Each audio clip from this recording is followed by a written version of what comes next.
Finally, Judge Kenneth Bell has made a significant ruling. He sided with 23XI Racing and Front Row Motorsports in their legal dispute against NASCAR.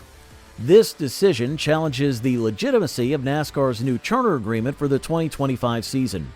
The main point of contention is how NASCAR handles its charters, which are essentially licenses that allow teams to compete in the NASCAR Cup Series.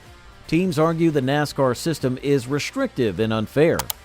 To understand what happened, let's break it down step by step.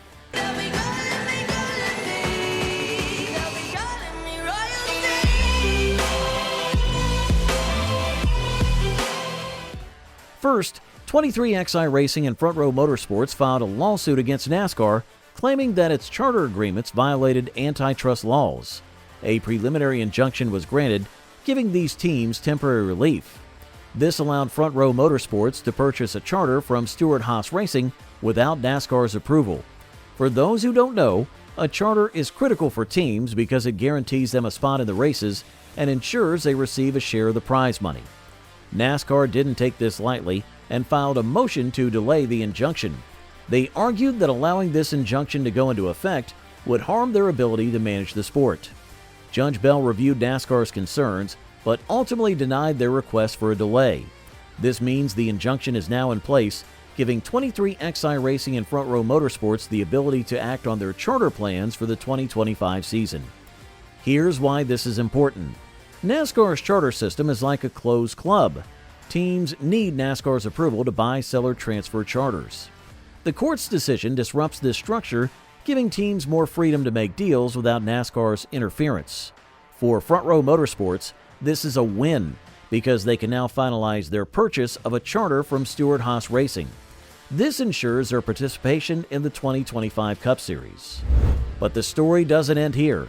There's another layer to this case. While Front Row Motorsports has the green light to proceed, 23XI Racing still faces hurdles. Judge Bell ruled that 23XI Racing must file a separate motion if they want to purchase a charter from Stewart Racing. This means more legal proceedings are on the horizon. The judge emphasized that each situation is unique, so he can't automatically extend the same ruling to both teams. One of the key arguments in this case is the release to race clause in NASCAR's 2025 charter agreement. This clause essentially forces teams to give up their right to sue NASCAR for antitrust violations if they sign the agreement. The judge strongly criticized this clause, calling it unfair and potentially illegal, and Judge Bell suggested that NASCAR's clause is similarly flawed. This clause puts teams in a tough spot. If they sign the charter agreement, they lose their right to challenge NASCAR's rules. If they don't sign, they can't participate in the races. This creates a catch-22 situation, which Judge Bell believes violates antitrust laws. His ruling is a blow to NASCAR's efforts to maintain control over the sport. But NASCAR isn't giving up yet. They plan to appeal the court's decision, but the timeline for this appeal is still unclear. If NASCAR succeeds, they could overturn the injunction and regain control over charter transfers. For now, though, 23XI Racing and Front Row Motorsports have the upper hand. Teams are pushing back against the sanctioning body, demanding more transparency and fairness. This case could set a precedent for how NASCAR interacts with teams in the future. If the court ultimately sides with the teams, it could lead to significant changes in the sport's governance. While the legal fight continues, there's also a practical side to consider. The 2025 season is approaching fast, and teams need clarity to prepare. The current uncertainty makes it challenging for teams to plan their budgets, sign drivers, and build cars. NASCAR's appeal could further delay these decisions, creating more headaches for everyone involved. One interesting detail from the court documents is an exchange between NASCAR President Steve Phelps and Front Row Motorsports' Jerry Freeze. In September, Phelps reportedly assured Freeze that Front Row's purchase of a charter from Stewart Racing would be approved.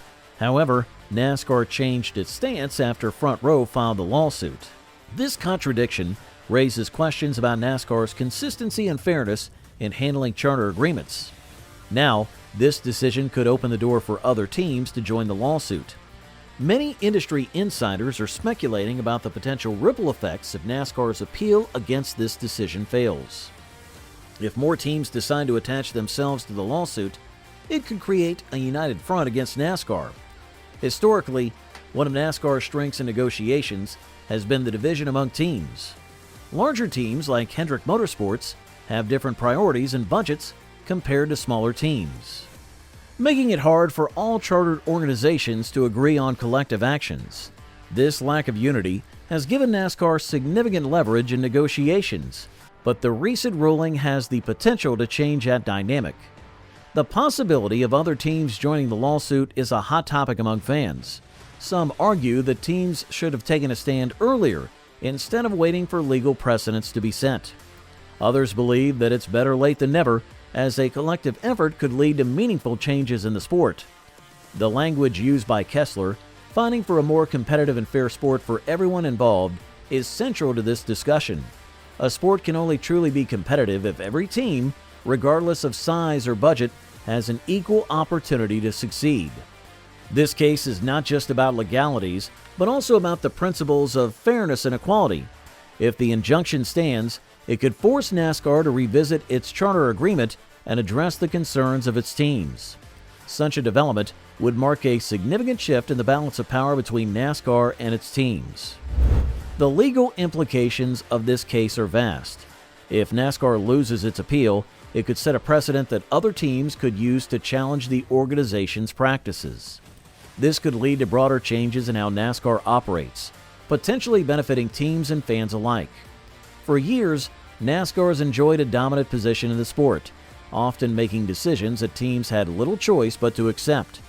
A successful challenge to this status quo could empower teams to negotiate better terms, creating a more balanced and equitable environment. The timing of this legal battle is also worth noting. As the year comes to a close, we are all discussing this issue over their holiday gatherings, making it a topic of interest beyond the usual racing circles. If the ruling is upheld, it could lead to significant changes in NASCAR's operations. Teams that have long felt sidelined in negotiations might finally have a chance to voice their concerns and push for better terms. This could also attract new sponsors and investors, as a fairer system would likely make the sport more appealing to external stakeholders. NASCAR for decades has operated with significant autonomy, making decisions that were often final and uncontested by the teams. This centralized control has allowed them to maintain a consistent product on the track, but it's also created frustrations among smaller teams who feel overlooked. The fact that 23XI Racing and Front Row Motorsports have taken such a bold step is evidence of a shift in how teams view their relationship with the governing body. Finally, it's worth considering how this case might influence NASCAR's long-term strategy. If they're forced to make significant concessions, it could alter their approach to governance and decision-making. They might prioritize collaborations with teams and stakeholders, recognizing that the success of the sport depends on everyone working together. Now, if you've enjoyed this video so far, then remember to drop a like and also smash that subscribe button for more upcoming uploads.